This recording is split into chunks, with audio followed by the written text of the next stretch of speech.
It's a favouritism for the age care labour age care industry के लिए थोड़ा सा फेवरिज्म है। संजय जी पूछ रहे हैं कि sir can an NDIS provider get an age care labour agreement और it has to be the age care provider. Okay Sanjay ji, मुझे आपका सवाल बहुत अच्छा लगा और ये सवाल बहुत ही सारे लोग पूछते हैं कि एनडीआईएस प्रोवाइडर है एंड एज केयर प्रोवाइडर है, दोनों में फर्क क्या है और NDIS provider age care labour agreement का फायदा उठा सकते हैं कि नहीं उठा सकते। इसका आंसर मैं आज क्लियर कर रहा हूँ कि अगर आपका employer age care provider है then only they will be able to use the age care labor agreement. अगर आपका एम्प्लॉयर एनडीआईएस प्रोवाइडर है तो उनको ये एज केयर लेबर एग्रीमेंट का फायदा नहीं मिलेगा। इसका मतलब क्या हुआ? Mainly age care labour agreement का फायदा क्या है? सैलरी। आपको फायदा नहीं है, आपके एम्प्लॉयर को फायदा है।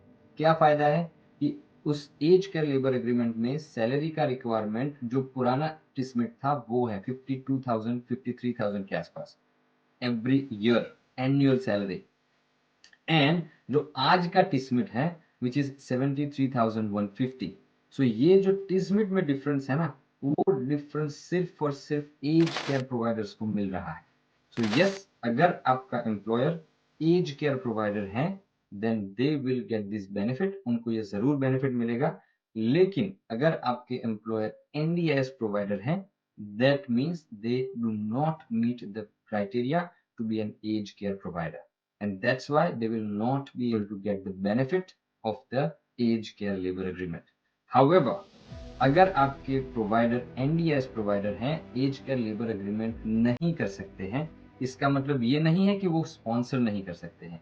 आपकी जो एनडीएस प्रोवाइडर है वो एक दूसरा लेबर एग्रीमेंट कर सकते हैं जिसका नाम है कंपनी स्पेसिफिक लेबर एग्रीमेंट। उस लेबर एग्रीमेंट में वो आपके ऑक्यूपेशन इंक्लूड कर सकते हैं, for example assistant in nurse, personal care assistant and age और डिसेबल केयरर। सो ये जो पोजीशंस है वो उनके लेबर एग्रीमेंट में वो इंक्लूड कर सकते हैं और आपको या किसी और एम्प्लॉय को स्पॉन्सर भी कर सकते हैं। So yes, but again NDS provider जो है वो एज केयर लेबर एग्रीमेंट का बेनिफिट नहीं ले सकते।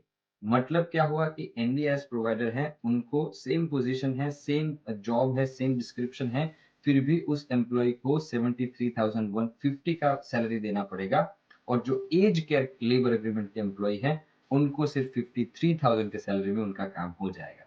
सो यस, दैट्स द डिफरेंस।